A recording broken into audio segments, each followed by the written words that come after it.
वन्दे अहं श्रीगुरुश्रीयुतपदकमलं श्रीगुरोन् वैष्णवांश श्रीरूपं सग्रजातं सहगणरघुनाथान्वितं तं सजीवं साद्वैतं सवधूतं परिजनसहितं कृष्णचैतन्यदेवं श्रीराधाकृष्णपादान् सहगण ललिता श्रीविशाखान्वितं नमो विष्णुपादाय भगवते प्रियात्मने भक्ति केवल पृष्ठाय गुरुवर्गोनुगामिने भक्ति सुंदर सन्यासी नामिने भक्तिरूपिणे गौड़ीय शास्त्र गौरांग ख्याति प्रकाश कीर्तये नमो महावदन्नाय कृष्ण प्रेम प्रदायाते कृष्णाय कृष्ण चैतन्य नामने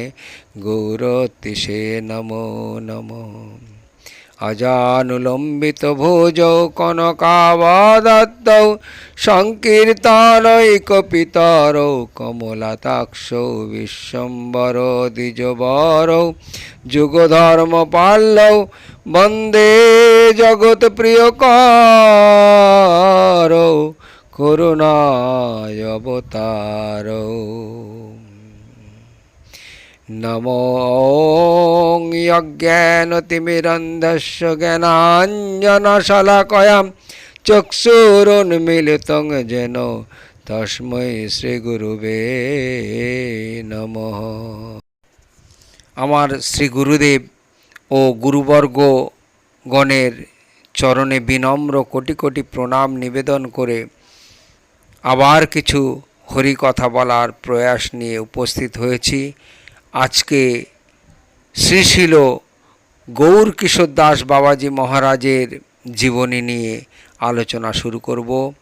ভক্তবৃন্দ আপনারা আস্বাদন করতে থাকুন। আর যদি এই কথা ও ভিডিও যদি ভালো লেগে থাকে তাহলে অবশ্যই লাইক শেয়ার সাবস্ক্রাইব একটু করে দেবেন।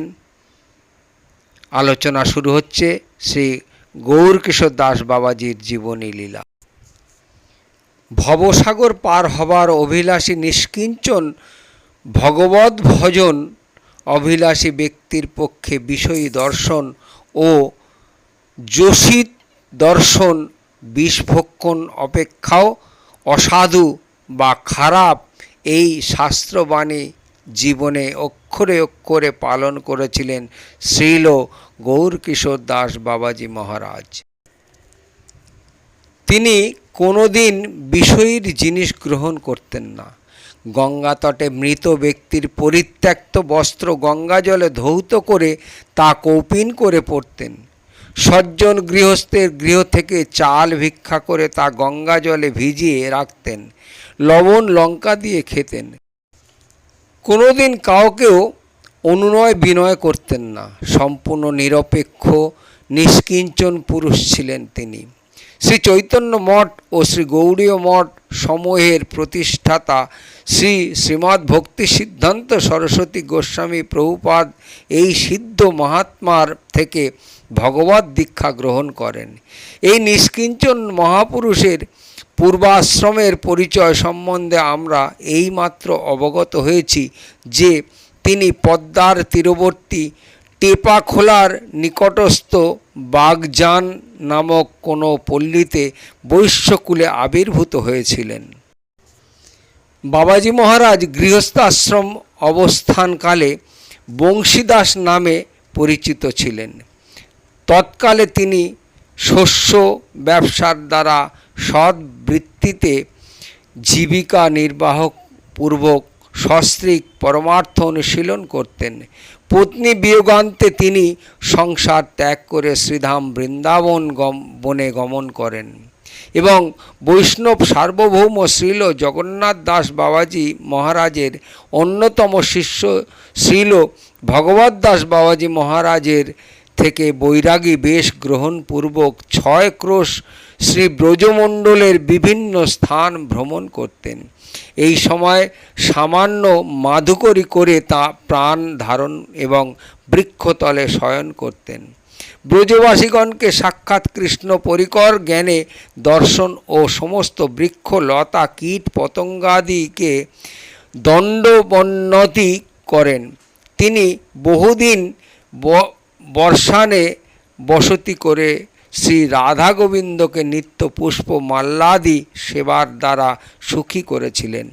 শ্রীল বাবাজি মহারাজ প্রায় 30 বর্ষকাল শ্রী ব্রজমণ্ডলে অবস্থান করে শ্রী ব্রজধামে ঈশ্বরীকে বিবিধ সেবার দ্বারা তুষ্ট করেছিলেন। তারপর সেই শ্রী যুগল কিশোরের কৃপা নির্বিশেষে যেন তিনি গৌড়মণ্ডল শ্রী নবদ্বীপ ধামে এলেন। তিনি নবদ্বীপ ধামকে বৃন্দাবনা ভেদে দর্শন করে শ্রী গৌরসুন্দরের মধুর লীলাস্থল সকল ভ্রমণ করতে লাগলেন। এই সময় কত দিব্য ভাব সমূহে শ্রীল বাবাজি মহারাজ সর্বদা বিভোর থাকতেন। কখনো বা দিব্যভাবে গঙ্গা তটে গৌর গৌর বলে নৃত্য করতেন, কখনো মূর্ছিত হতেন। গঙ্গা তটের উপর সমূহ রাধা গোবিন্দের দিব্য লীলা স্মরণ করতেন, ভ্রমণ করতেন। এই সময় তার পরিধানে কৌপিন থাকত, সময় সময় দিগম্বরও থাকতেন।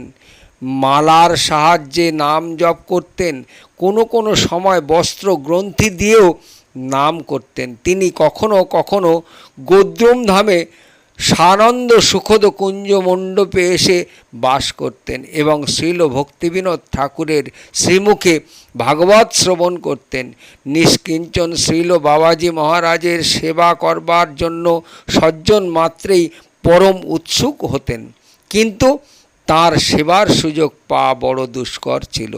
একসময় কাশিমবাজারের মহারাজ মনীন্দ্রচন্দ্র নন্দী বাহাদুর শ্রীল বাবাজি মহারাজকে তার রাজপ্রাসাদে নেবার জন্য এক বিশিষ্ট লোক পাঠান।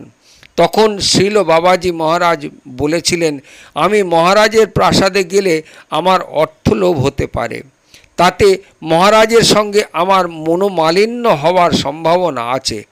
আমার যাবার পরিবর্তে তিনিই সমস্ত বিষয় বৈভব আত্মীয় স্বজনকে দিয়ে আমার নিকট আসুন, আমি তার অবস্থানের জন্য আমার ন্যায় একটা ছই প্রস্তুত করে দিব এবং উভয়ে আনন্দে হরিভজন করব। শ্রীল বাবাজি মহারাজ বলতেন, যেখানে সেখানে ভোজন করলে ভজন পণ্ড হয়। একবার ভক্ত হরেনবাবু নবদ্বীপের ভজন কুটিরে উৎসবের প্রসাদ গ্রহণ করেছিলেন। তার জন্য শ্রীল বাবাজি মহারাজ 3 দিন তার সঙ্গে কথা বলেন নাই। চতুর্থ দিন বললেন, ভজন কুটিরে যে উৎসবের প্রসাদ দেয়া হয়েছিল তা এক কুলোটা রমণীর প্রদত্ত বস্তু। সঙ্গ বিচার না করে যেখানে সেখানে খেলে ভজন নষ্ট হয়। একবার শ্রীল সনাতন গোস্বামী পাদের তিরোভাব তিথি পূর্ব দিনে শ্রীল বাবাজি মহারাজ বললেন, আগামীকাল শ্রী গোস্বামী প্রভুর অপ্রকট তিথি, সুতরাং আমরা মহোৎসব করব। নিকটস্থ সেবকটি জিজ্ঞাসা করলেন, মহোৎসবের জিনিসপত্র কোথায় পাওয়া যাবে? শ্রীল বাবাজি মহারাজ বললেন, কারো নিকট কিছু বলো না, একবেলা খাওয়া বন্ধ করে সর্বক্ষণ কেবল শ্রী হরিনাম করব, তাই আমাদের ন্যায় কাঙালের মহোৎসব। এক সময় আগরতলা নিবাসী শ্রী নরেন্দ্র কুমার সেন শ্রীল বাবাজি মহারাজের নিকট আসলেন এবং শ্রীগুরু প্রণালী সিদ্ধ প্রণালী জানতে চাইলেন। তদুত্তরে শ্রীল বাবাজি মহারাজ বললেন, শ্রী ভগবানকে কল্পনার দ্বারা জানা যায় না। শ্রী হরিনাম করতে করতে শ্রী নামের অক্ষর সমূহের ভিতর দিয়ে তার স্বরূপ প্রকাশ পায়। সাধকও তৎকালে আত্মস্বরূপ জানতে পারে, সঙ্গে সঙ্গে সাধকের প্রিয় সেবাদিও জেগে ওঠে। একবার জনৈক ডাক্তার শ্রীল বাবাজি মহারাজকে বলেছিলেন, তিনি শ্রী নবদ্বীপ ধামে বাস করে বিনা পয়সায় চিকিৎসা করতে চান। তাকে শ্রীল বাবাজি মহারাজ বললেন, আপনি যদি সত্যিই নবদ্বীপে বাস করতে চান তবে বিনামূল্যে চিকিৎসা করে বিষয়ী লোকের বিষয় চেষ্টার সহায়তা করবার ইচ্ছা ত্যাগ করুন। যারা বাস্তবিক হরিভজন করেন, তাদের হরিভজনের সহায়তা ব্যতীত অন্য কোনো প্রকারের সেবা বা ধর্ম সমস্তই ঘোর বন্ধনের কারণ হয়ে থাকে। কোনো সময় একজন নবীন কৌপিনধারী শ্রীল বাবাজি মহারাজের নিকট কয়েকদিন যাতায়াত করবার পর নবদ্বীপে কোনো ভৌমাধিকারিণী রানীর এস্টেটের কর্মচারীর থেকে 5 কাঠা জমি সংগ্রহ করেন। শ্রীল বাবাজি মহারাজ সেই কথা শুনে অতি ক্রোধ ভরে বললেন, শ্রী নবদ্বীপ ধাম অপ্রাকৃত, এখানে প্রকৃত ভূম্যাধিকারীগণ কীরূপে ভূমি প্রাপ্ত হলেন যে তা হতে তাঁরা উক্ত কৌপিনধারীকে 5 কাঠা জমি দিতে সমর্থ হলেন? বিনিময়ে এই ব্রহ্মাণ্ডের সমস্ত রত্নবাজি প্রদান করলেও অপ্রাকৃত নবদ্বীপের একটি বালুকার মূল্যের তুল্য হয় না। উক্ত কৌপিনধারী বা কত ভজন বল আছে যে সে তার ভজন মুদ্রার বিনিময়ে নবদ্বীপে এত জমি সংগ্রহ করতে সমর্থ হয়েছেন? একদিন একজন ভক্ত কিছু মিষ্টি মহাপ্রভুকে ভোগ দিয়ে শ্রীল বাবাজি মহারাজের নিকট নিয়ে গেলেন এবং তা গ্রহণ করবার জন্য প্রার্থনা জানালেন। বাবাজি মহারাজ বললেন, যারা মাছ খায়, ব্যভিচার করে কিংবা অন্য কোনো অভিলাষ নিয়ে মহাপ্রভুকে ভোগ দেয়, তাদের হাতে মহাপ্রভু খান না, তা প্রসাদ হয় না। শ্রীল বাবাজি মহারাজ স্বয়ং চাল ভিক্ষা করে তা রান্না করে ভোগ দিয়ে নিজে গ্রহণ করতেন, কখনো অন্যের দেয়া কোনো জিনিস গ্রহণ করতেন না। কোনো সময় তিনি বর্ষাকালে ফুলিয়া গ্রামে নবদ্বীপের ধর্মশালায় কিছুদিন বাস করেন। কিছু প্রসাদ একটি ভাণ্ড করে রেখে দিয়েছিলেন। একটি সর্প তার পাশ দিয়ে চলে যায়। কোনো মহিলা তা দেখতে পায়। যখন শ্রীল বাবাজি মহারাজ সেই প্রসাদ পেতে বসলেন, স্ত্রীলোকটি তথায় উপস্থিত হয়ে সর্পের কথা বলতে লাগলো। বাবাজি মহারাজ বললেন, মা, এখান থেকে আপনি না গেলে আমি প্রসাদ গ্রহণ করব না। বাধ্য হয়ে স্ত্রীলোকটি চলে গেল। তখন বাবাজি মহারাজ বললেন, মায়ার কার্য দেখো। মায়া সহানুভূতির ছল নিয়ে কীরূপে ধীরে ধীরে প্রবেশ করতে চায়। মায়া বহুরূপিণী জীবকে হরিভজন করতে বাধা দেয়। এক সময় শ্রীযুত গিরিশবাবু শ্রীল বাবাজি মহারাজকে নবদ্বীপে তাঁর কুটিরে থাকবার জন্য সপত্নীক বহু অনুনয় বিনয় করেন। শ্রীল বাবাজি মহারাজ তাদের ভক্তিতে সন্তুষ্ট হয়ে বললেন, আপনাদের পায়খানাটি দিলে তথায় বসে আমি ভজন করতে পারি। শ্রী গিরিশবাবু সপত্নীক বহু অনুনয় বিনয় করতে লাগলেন, কিন্তু শ্রীল বাবাজি মহারাজ দৃঢ়ভাবে পায়খানাটি চাইলেন। অগত্যা শ্রী গিরিশবাবু পায়খানাটি ভালো মতে পরিষ্কার করে দিলেন। বাবাজি মহারাজ তার মধ্যে বসে হরিনাম করতে লাগলেন। মহাভাগবতগণ যেখানে সেখানে বসে হরিভজন করতে পারেন। তারা যে জায়গায় থাকেন তা হয় বৈকুণ্ঠধাম। বাহ্য চক্ষে অবশ্য আমরা অন্য রূপ দেখি। শ্রীল বাবাজি মহারাজ মহাভাগবত পুরুষ ছিলেন। তিনি কখনো ছল ধর্ম, কাপট্য ধর্ম বা অশাস্ত্রীয় কোনো কথা বা সিদ্ধান্ত আশ্রয় দিতেন না। কোনো প্রসিদ্ধ ভাগবত পাঠক সর্বদা গৌর গৌর বলতেন। একদিন শ্রী বাবাজি মহারাজের নিকট কোনো ভক্ত তার কথা উল্লেখ করলে বাবাজি মহারাজ বললেন, ও গৌর গৌর বলছে না, টাকা বলছে।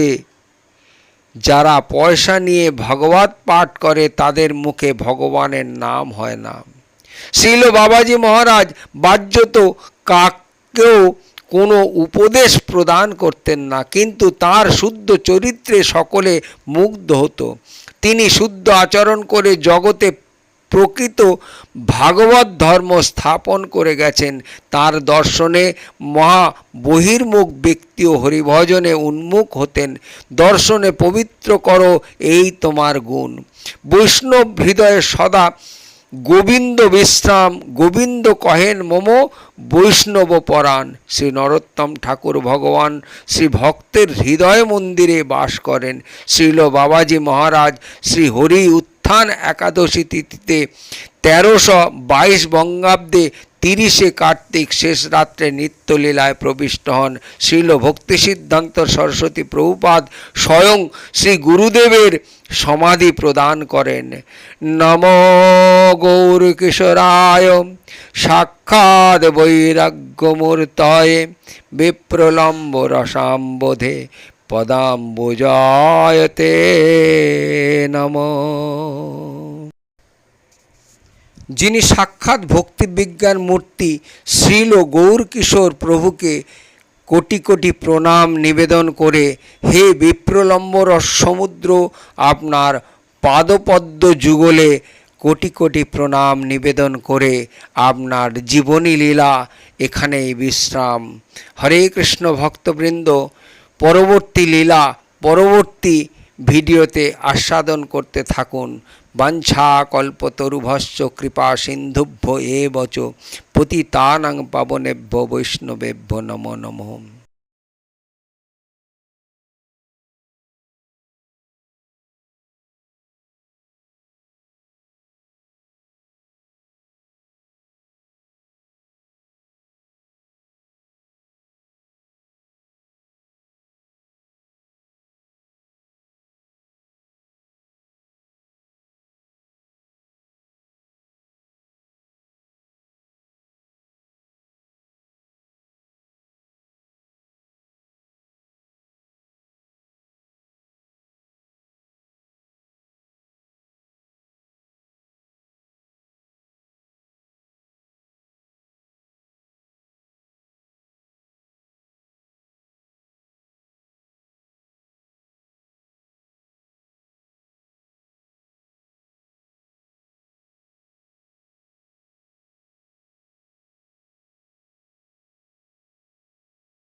ও